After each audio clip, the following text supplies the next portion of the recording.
आज आपण असा पदार्थ बनवणार आहोत जो वर्षभर साठवता येईल. सणावारांमध्ये तळायला अगदी सोपा, खायला अजिबात तेलकट लागणार नाही आणि तोंडात टाकताच विरघळणार. नमस्कार मंडळी, फूड बाय संगीता रेसिपीमध्ये तुमच्या सर्वांचं खूप खूप मनापासून स्वागत आहे. तर मंडळी, आज आपण अगदी पारंपरिक स्वाद असलेले रव्याचे पापड कसे बनवायचे ते पाहूया.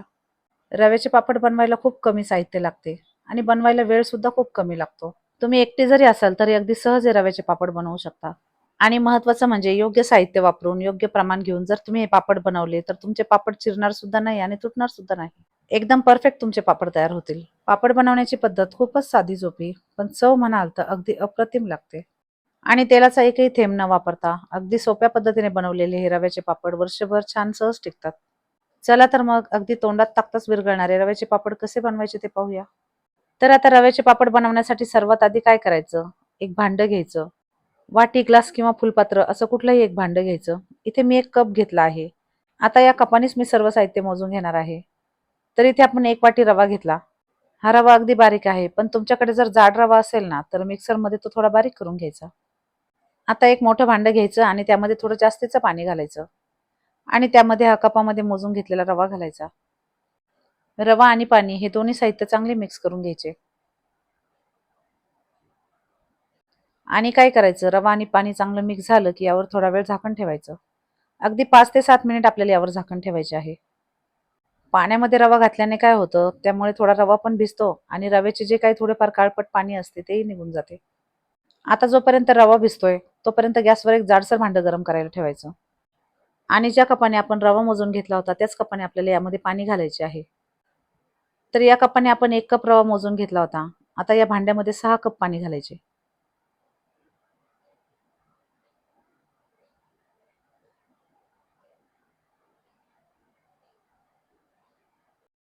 याच पद्धतीने जर तुम्ही परफेक्ट प्रमाण घेऊन पापड बनवले ना, तर तुमचे पापड अजिबात तुटणार नाही आणि चिरणार सुद्धा नाही. आता काय करायचं, 6 कप पाणी घातल्यानंतर यामध्ये चवीनुसार मीठ घालायचं. आणि त्याचबरोबर पोहे खाण्याचा जो छोटा चमचा असतो ना, त्या चमचाने आपण इथे अर्धा चमचा पापड खार घेतला आहे. आणि त्याचबरोबर यामध्ये 2 चमचे पांढरे तीळ घालायचे.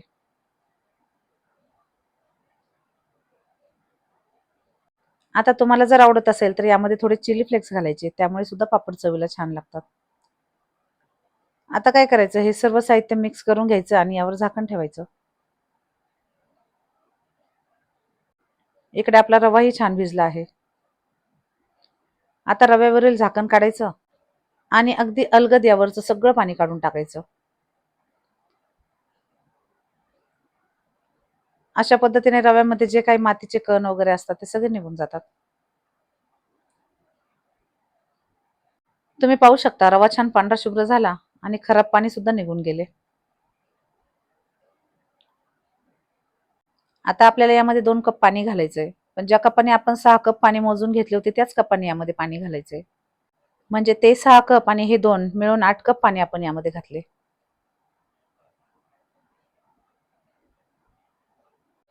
आणि त्याचबरोबर 1 कप पाणी रवा भिजताना सुद्धा लागले असेल. म्हणजे जवळ-जवळ 1 कप रव्यासाठी आपण इथे 9 कप पाणी वापरले आहे. आणि जर असे परफेक्ट प्रमाण घेऊन जर तुम्ही पापड बनवले, तर तुमचे पापड सुद्धा अगदी परफेक्ट तयार होतील. आता भांड्यावरील झाकण काढायचे आणि पाण्याला छान उकळी आली, की यामध्ये आपण जे रवा आणि पाण्याचे बॅटर तयार केले होते ते सगळे यामध्ये घालायचे.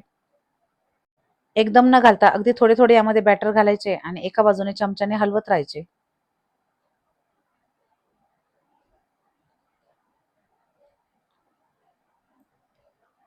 आणि अशा पद्धतीने चमच्याने हलवत-हलवत हे सर्व साहित्य चांगले एकजीव करून घ्यायचे.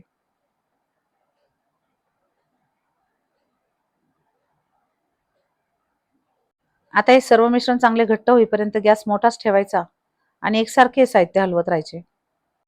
हलवत असताना एक गोष्ट लक्षात ठेवायची, की हे मिश्रण खाली अजिबात डागले नाही पाहिजे. आणि हलकेसे हे मिश्रण घट्ट व्हायला लागले, की गॅस कमी करायचा. आणि गॅसवर हे मिश्रण आपल्याला जवळ-जवळ 20 ते 25 मिनिटे चांगले शिजवून घ्यायचे आहे. आणि तुम्हाला सांगू का, बॅटर जर चांगले शिजले, तर तुमचा एक सुद्धा पापड चिरणार नाही. जवळ-जवळ 25 मिनिटे हे सर्व साहित्य मी शिजवून घेतले आहे. आता मी तुम्हाला हे मिश्रण चांगले शिजले की नाहीये कसे ओळखायचे ते सांगते. तर काय करायचं, चमचा अशा पद्धतीने उलटा करायचा आणि बोटाने त्यावर रेष फिरवायची आणि चमचा उलटा-पालटा करून पाहायचा आणि जर मिश्रण हलले नाही तर समजून घ्यायचे आपले अगदी परफेक्ट असे बॅटर तयार झाले आहे. आता खरं तर हे पापड तुम्हाला पांढरे शुभ्र पाहिजे असेल तर यामध्ये काहीच घालायचे नाही. फक्त मीठ आणि पापड खार घातला तरी पापड अगदी छान पांढरे शुभ्र तयार होतात. आता यामध्ये मी बारीक चिरलेली कोथिंबीर घातली आणि त्याचबरोबर अर्धा चमचा जिरे घातले. आता एक अर्धा मिनिट हे सर्व साहित्य चांगले एकजीव करून घ्यायचे. जिरे घातल्यामुळे काय होतं, पापडांना चव तर छान लागते, पण पापडांना थोडासा पिवळा रंग येतो. आता गॅस बंद करायचा आणि 5 ते 7 मिनिटे बॅटर थंड करून घ्यायचे.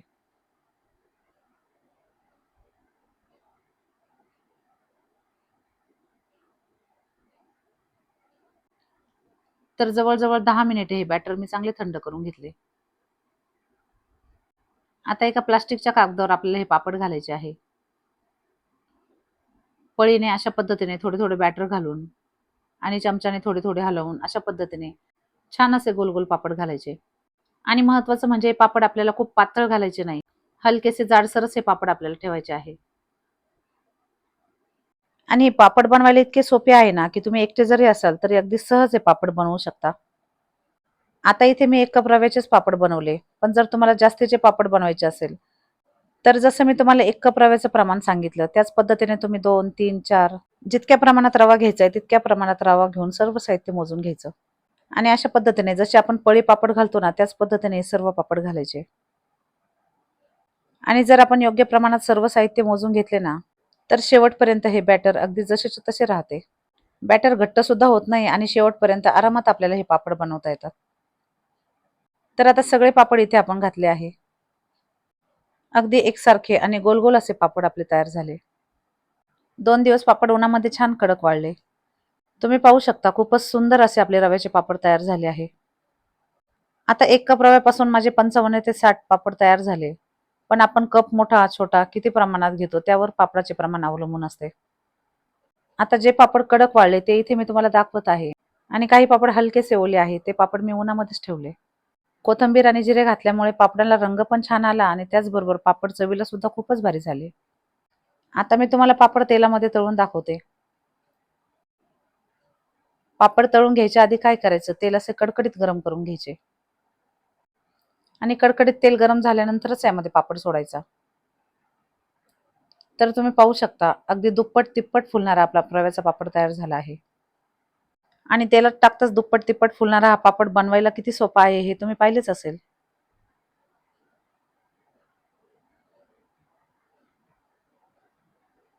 रव्याचे पापड बनवायला पण खूप सोपे आहे आणि वर्षभर सहज टिकतात. पण जर हे पापड तुम्हाला वर्षभर टिकवायचे असेल ना, तर कडक उन्हामध्ये अगदी कडक हे पापड वाळवून घ्यायचे. आणि कडक उन्हात वाळले की थोडा वेळ हे पापड सावलीमध्ये थंड करून घ्यायचे. आणि त्याचबरोबर काय करायचं, ज्या डब्यामध्ये तुम्हाला हे पापड भरून ठेवायचे, तो डबा आधी स्वच्छ घासून घ्यायचा आणि नंतर उन्हामध्ये कडक वाळवून घ्यायचा. आणि जर अशा स्वच्छ डब्यामध्ये तुम्ही रव्याचे पापड ठेवले ना, तर वर्षभर तुमचे पापड अजिबात खराब होणार नाही. अगदी जसेच्या तसे सुद्धा राहतील आणि पाहिजे तेव्हा तुम्हाला सणावाराला तळता येतील. आता मी तुम्हाला पापड तळून किती मोठा झाला हे दाखवते. तर तुम्ही पाहू शकता, अगदी दुप्पट-तिप्पट आपला पापड फुलला आहे. छान खुसखुशीत असा आपला पापड तयार झाला आहे. आणि खायला हे पापड इतके भारी लागतात ना, अगदी तोंडात टाकताच विरघळतात. तर मंडळी तुम्हाला हे सोप्या पद्धतीने तयार केलेले रव्याचे पापड कसे वाटले हे मला कमेंट करून नक्की सांगा. बनवायला खूप सोपे आहे, तेव्हा तुम्ही सर्वांनी एकदा नक्की ट्राय करा. व्हिडिओ आवडला असेल तर लाईक, शेअर आणि सबस्क्राईब करा.